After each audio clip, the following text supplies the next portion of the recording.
날마다 쓰는 나의 신앙일기 TV 데일리 큐티 나무의 향기입니다. 오늘은 4월 3일 월요일입니다. 오늘 함께 묵상할 성경 본문은 창세기 11장 1절에서 9절입니다. 온 땅의 언어가 하나요 말이 하나였더라. 이에 그들이 동방으로 옮기다가 신할 평지를 만나 거기 거류하며 서로 말하되 자 벽돌을 만들어 견고히 굽자 하고 이에 벽돌로 돌을 대신하며 역청으로 진흙을 대신하고 또 말하되 자 성읍과 탑을 건설하여 그 탑 꼭대기를 하늘에 닿게 하여 우리 이름을 내고 온 지면에 흩어짐을 면하자 하였더니 여호와께서 사람들이 건설하는 그 성읍과 탑을 보려고 내려오셨더라. 여호와께서 이르시되 이 무리가 한 족속이요 언어도 하나이므로 이같이 시작하였으니 이후로는 그 하고자 하는 일을 막을 수 없으리로다. 자 우리가 내려가서 거기서 그들의 언어를 혼잡하게 하여 그들이 서로 알아듣지 못하게 하자 하시고 여호와께서 거기서 그들을 온 지면에 흩으셨으므로 그들이 그 도시를 건설하기를 그쳤더라. 그러므로 그 이름을 바벨이라 하니 이는 여호와께서 거기서 온 땅의 언어를 혼잡하게 하셨음이니라. 여호와께서 거기서 그들을 온 지면에 흩으셨더라. 노아의 자손들이 많아졌습니다. 그들은 아라랏산 인근에서 거하다가 동쪽으로 옮겨 시날 평지를 만나게 되었습니다. 사람들이 많아지면 산지에 사는 것이 불편해집니다. 그래서 더 나은 곳을 찾아 이동을 했는데 동쪽으로 이동하다가 시날 평지를 만난 것입니다. 이곳에는 유프라데스 강과 티그리스 강이 흐르고 있었기 때문에 매우 비옥하고 살기 좋았습니다. 그래서 그곳에 정착하여 마을을 이루고 도시를 꾸미게 되었습니다. 아마 이때의 지도자가 니무롯이었을 것입니다. 그는 강력한 지도력으로 바벨을 건설하게 하였습니다. 그리고는 매우 특별한 제안을 합니다. 평지에서는 구하기 힘든 돌을 대신해서 벽돌을 만들 수 있게 되자 그 벽돌과 역청을 사용해서 높은 탑을 쌓자는 것이었습니다. 이집트의 벽돌은 진흙을 햇볕에 말려서 벽돌을 만들었는데 바벨론의 벽돌은 진흙을 불에 구워서 만든 훨씬 단단한 벽돌이었습니다. 그리고 그 벽돌을 역청, 즉 이 아스팔트로 붙여서 탑을 쌓는 것입니다. 고고학자들은 바벨론 지역은 고대로부터 이렇게 벽돌과 아스팔트로 건축하는 방법이 많이 사용되었다고 보고하고 있습니다.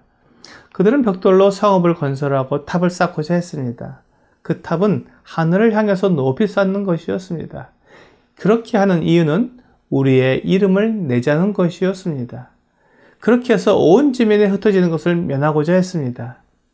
그들이 탑을 쌓는 이유가 매우 놀랍습니다. 그것은 하나님을 섬기기 위함이 아니라 오직 사람들의 이름을 내려는 것이었습니다. 그리고 흩어짐을 면하기 위해서였습니다. 하나님은 생육하고 번성하여 땅에 충만하라고 말씀하셨습니다. 이것이 하나님의 뜻이었습니다. 사람들이 한 곳에 머물러 있는 것이 아니라 온 세상에 흩어져서 작은 공동체를 이루고 각 공동체가 함께 하나님을 섬기며 그렇게 살도록 하셨는데 바벨은 그와 정반대의 목적으로 세워진 것입니다. 그들은 강력한 중앙 집권적인 공동체를 이루어 하나님의 뜻에 반역하고 자기들 스스로의 힘으로 살아가려는 것이었습니다. 하나님으로부터 보호를 받고 필요를 공급받는 것이 아니라 자기들 스스로 성을 쌓아서 보호장벽을 만들고 그 안에서 자급자족할 수 있는 공동체를 만들어 흩어지지 말고 살아가자는 것입니다. 이 모습을 하나님이 보시고 땅에 내려오셨습니다. 하나님은 알지 못하시는 것이 없습니다. 하나님께서 사람들의 행위를 다 알고 계시지만 하나님이 알고 계시다는 것을 사람들에게 정확히 드러내시기 위해 직접 내려오신 것입니다. 이런 모습은 소돔과 고모라를 심판하실 때에도 다시 반복됩니다. 하나님은 이스라엘 백성들에게 재판을 할 때 반드시 증인이 있어야 유죄 판결을 하도록 말씀하십니다. 이것은 한 사람의 일방적인 주장으로 잘못된 재판을 하지 않도록 보호장치를 해주신 것입니다. 하나님은 이렇게 증거가 있어야 유죄를 인정하듯이 사람들의 악행을 하나님이 알아서 처리하시는 것이 아니라 증거를 가지고 심판하시는 것을 사람들에게 보이시기 위해 직접 확인하시는 것입니다. 그리고는 하나님께서 그들의 이 악한 의도를 무너뜨릴 방법을 말씀하셨습니다. 그들이 언어가 같음으로 이와 같이 악한 연합을 이루었으니 언어를 혼잡하게 한다면 그들이 흩어지게 될 것이라는 것입니다. 하나님은 모든 문제를 다 아실 뿐만 아니라 그 문제를 해결하는 가장 좋은 방법도 알고 계십니다. 우리가 해결할 수 없는 문제가 있을 때 하나님께 나아가면 하나님은 가장 좋은 방법을 알려주십니다. 결국 언어가 혼잡해지자 사람들은 온 땅에 흩어졌습니다. 이제 그들이 연합할 수 없게 되자 성을 쌓는 것도 그만두게 되었습니다. 바벨의 사건은 이렇게 사람들이 자기 꾀를 내어 하나님을 반역하고 스스로를 높이려는 악한 시도를 보여줍니다. 그런데 많은 사람들이 바벨을 다른 뜻으로 이해하도록 여기에 신비적인 요소를 넣기 시작했습니다. 바벨탑은 신들의 이야기나 UFO와 같은 이야기를 더해서 사람들이 바벨에 대해 오해하게 만들었습니다. 바벨은 신화가 아니라 역사 속에 있었던 실제 사건입니다. 그리고 바벨은 외계인들과 접촉하는 탑이 아니라 하나님을 반역하기 위해 쌓은 구조물입니다. 사람들은 하나님의 말씀에 자기의 생각을 넣어서 새로운 의미를 만들어냅니다. 이렇게 하면 뭔가 신비롭고 자기만의 독특한 주장을 할 수 있기 때문입니다. 하지만 그렇게 하나님의 말씀을 변형하는 것이 하나님을 반역하는 것이며 사람들을 속이는 것입니다. 하나님의 말씀은 사람들이 마음대로 의미를 부여할 수 있는 것이 아닙니다.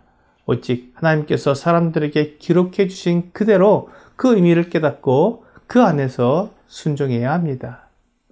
오늘의 적용 질문을 보겠습니다. 나는 하나님의 말씀을 읽을 때 신비적이거나 공상적으로 읽고 있습니까? 사실로 읽고 있습니까? 하나님의 말씀은 1.1획도 바뀔 수 없는 완전한 사실입니다.